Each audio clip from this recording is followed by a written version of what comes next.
1995 চনত কাঠকটীয়া নামঘৰ প্ৰাংগণত ঢেকিয়াল মৌজা ভিত্তিক এটি অনুষ্ঠান গঢ়ি উঠিছিল আৰু সেই অনুষ্ঠানটিৰ নাম হ'ল সদৌ ঢেকিয়াল মৌজা পালনাম পৰিষদ।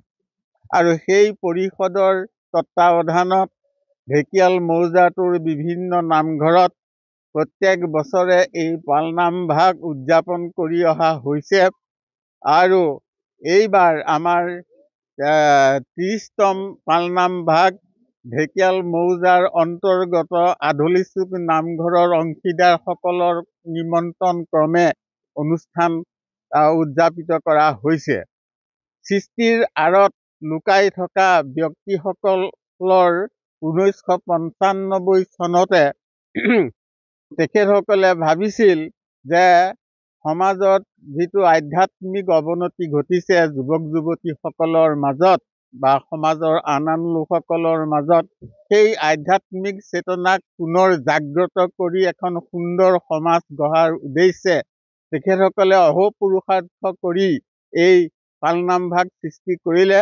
আজি এই শুভ মুহূৰ্তত মই সেই সকল সৃষ্টিকৰ্তা প্ৰতিষ্ঠাকৰ্তাৰ বিদেহ আত্মাৰ সদ্গতিৰ কাৰণে ভগৱানৰ ওচৰত প্ৰাৰ্থনা জনাই সদৌ ঢেকিয়াল মৌজা পালনাম এইবাৰ 300তম আমাৰ উদযাপন হৈছে, 300তম বাৰ।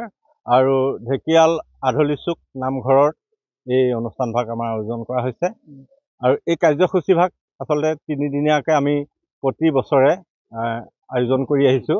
এইবাৰো আমি 3দিনীয়া কাৰ্যসূচীৰে এই অনুষ্ঠান ভাগ আৰম্ভ কৰিছোঁ। আৰু প্ৰথম দিনা আমাৰ কাৰ্যসূচী ইতিমধ্যে হৈ গৈছে 2টা কাৰ্যসূচী, পতাকা উত্তোলন, তাৰ আগত উষা কীৰ্তন, তাৰপৰা পতাকা উত্তোলন, আৰু তৃতীয়টো আমাৰ হৈ গ'ল স্মৃতি তৰ্পণ, আৰু চতুৰ্থটো আমাৰ গছপুলি ৰোপণ। গতিকে এই 4টা কাৰ্যসূচী আমাৰ সুকলমে হৈ গৈছে।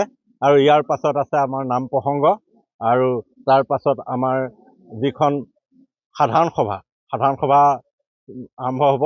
তাত আমাৰ প্ৰতি 2 বছৰৰ মূৰে আমাৰ পৰিষদৰ কাৰ্যনিৰ্বাহকখন সলনি হয়। এইবাৰ সেই 2 বছৰৰ দিনটো পৰিছে, গতিকে এইবাৰ আমাৰ সাধাৰণ সভাৰ কাৰ্যসূচী ভাগ আছে। আমাৰ যি কাৰ্যনিৰ্বাহক সলনি হ'ব।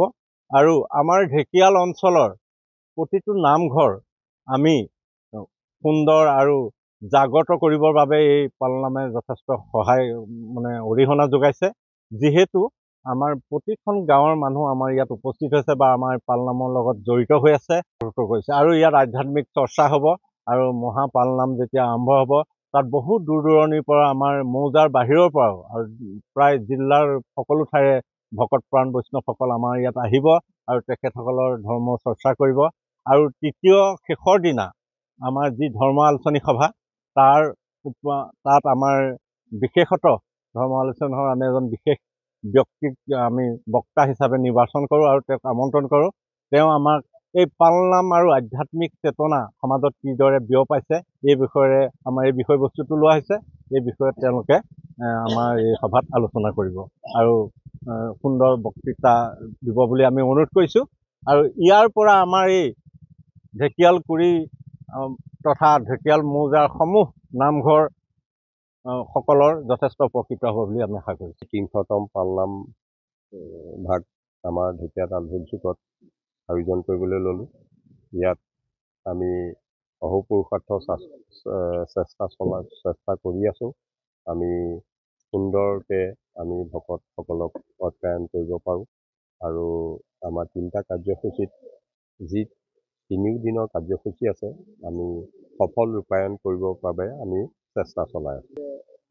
আমাৰ প্ৰথম দিনা আৰু দ্বিতীয় দিনা অলপ ভকত বৈষ্ণৱৰ সংখ্যা কমিব, কিন্তু দ্বিতীয় দিনা আমাৰ যথেষ্ট হ'ব। আমাৰ গোটেই মৌজাৰ 23খন গাঁৱৰ আমাৰ ভকত বৈষ্ণৱ ইয়াত সমবেত হ'ব। অনুমানিক 15,000 আমাৰ ভকত বৈষ্ণৱ ইয়াত। যিকোনো খবৰৰ বাবে যোগাযোগ কৰক 7099017330 লগতে 7099017110 নম্বৰত।